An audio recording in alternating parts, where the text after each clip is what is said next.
when you talk about a deep roster, the women's division is gaining so much depth that honestly, SPD, you have to be, when you see a match like this where you see like, all right, there's a lot of talent in the ring here that you can get behind.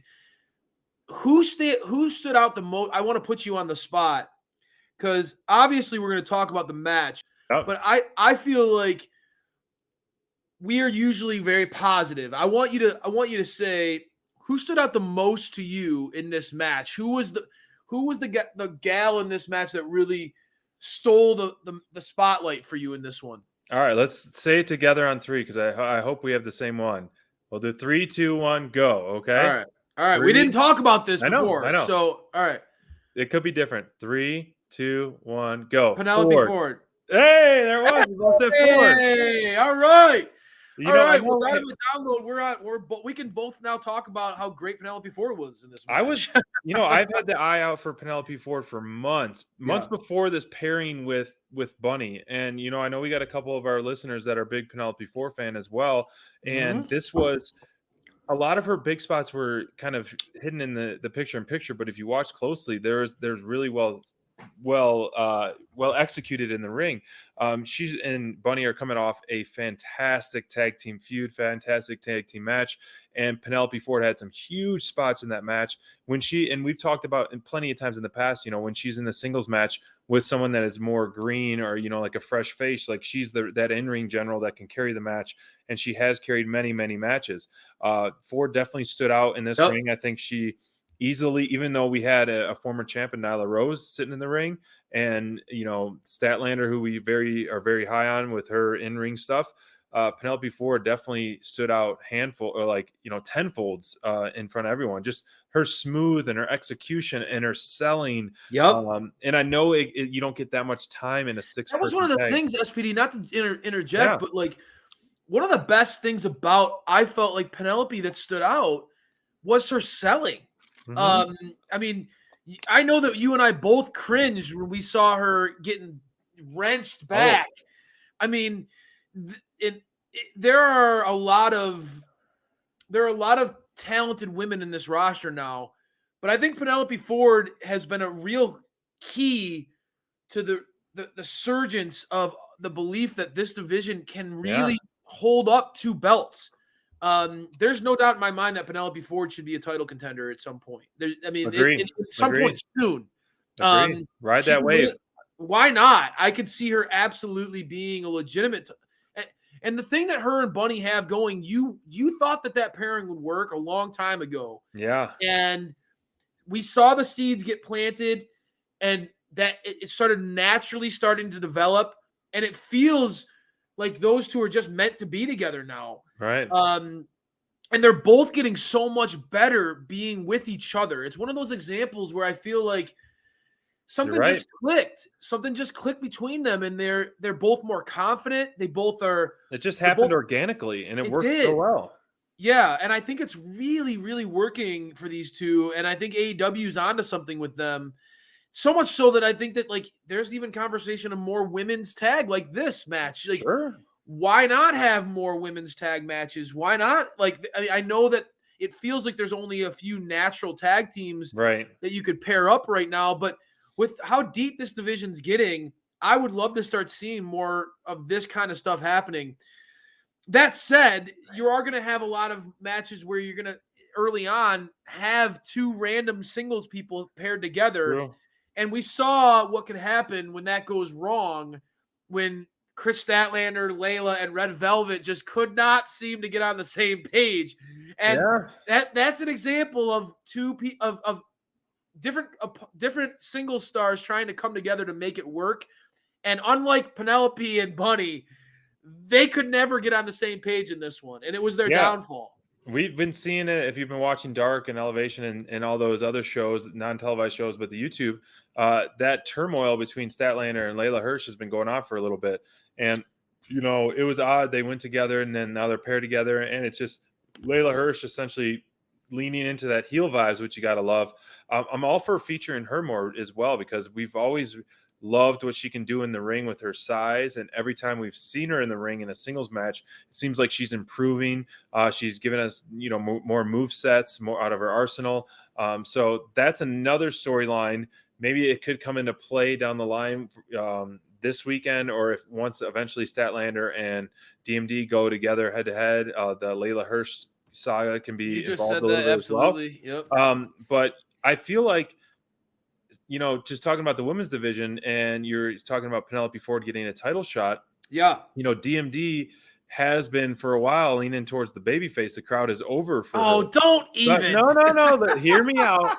All right. She's already gone through a good amount of the women's division is not deep. It's not it's growing every week. It's growing every month, and it's improving very quickly in a good way. So it's not deep in the amount of people who are believable world champions. I don't agree. I think it's very deep, but I think there's only probably about 6 believable world champions, which is a good amount, I think, if you start to think about that. Yeah, you're right, and I think I could see Statlander.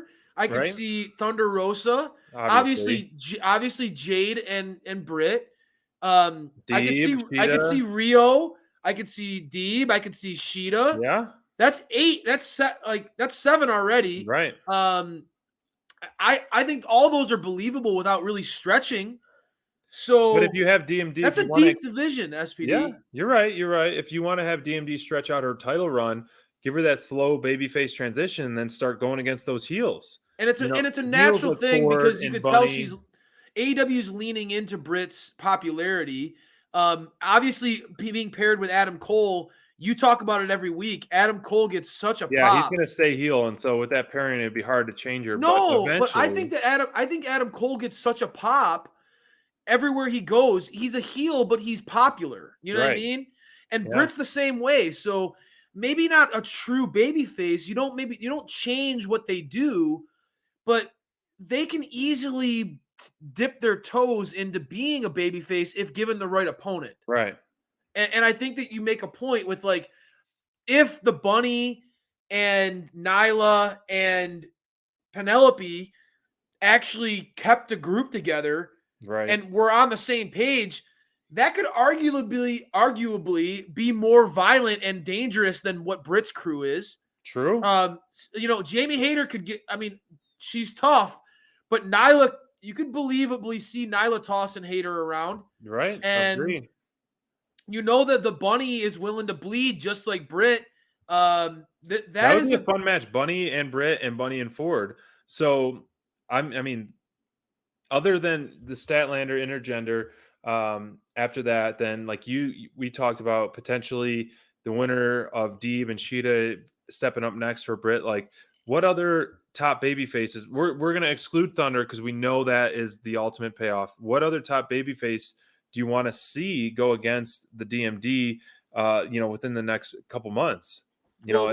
Everybody's talking Statlander, which I can see that. It makes sense after the intergender. Then you have a one-on-one. Yes. My biggest one, with number one, I usually struggle with making decisions. I'm not struggling with this at all. I want to see her against Sheeta. Yeah. Okay. I mean, I really want to see the former champ get a rematch against Britt. And with what I'm seeing with Sheeta and Deeb, that feud, I believe in Sheeta again. I believe that she can be I believe she can be a world champion. I believe that she can hold on to her end of the bargain in a big feud. And that was one of the things I was worried about, was because we've talked about this at times. Britt is so flawless on the mic. Yep. That it's really hard for a lot of the women to go toe to toe with her in a feud because she's always on. And a lot of these women aren't as seasoned. And when you have a character like Sheeta who already has that language disadvantage, it makes it very difficult for her to counter Britt's punches because Britt throws a lot of punches on the mic. Oh yeah. But after seeing how Sheeta and Deeb are really able to have a feud that I'm not ashamed to say is my favorite feud right now in AEW. Like, I really love that It is feud. fantastic. I love what they're doing. I love the intensity. I love the fire. Yep, And it's you're right. really just continues to build on itself in a way that I'm really invested. So I think that Sheeta is a babyface. I could see her with the warrior spirit, not being afraid of taking on Britt and all of her minions, Yeah. not being afraid of them at all, and stepping up to Britt and finally getting her rematch. That's my pick. You know what I've noticed is that's a great pick, and I totally support that and agree with you. I think that would be a Hydrate. fantastic match. We have not had the last 3 champions of Tag, Young Bucks, Kenny Omega, and Sheeta get their rematches. Obviously, Kenny Omega I'm just is saying, on the shelf for injury. right? Young Bucks, the Lucha Brothers had a title since September, no rematch. So it's almost, I think it's better that way because you have the closing of a feud and then moving on.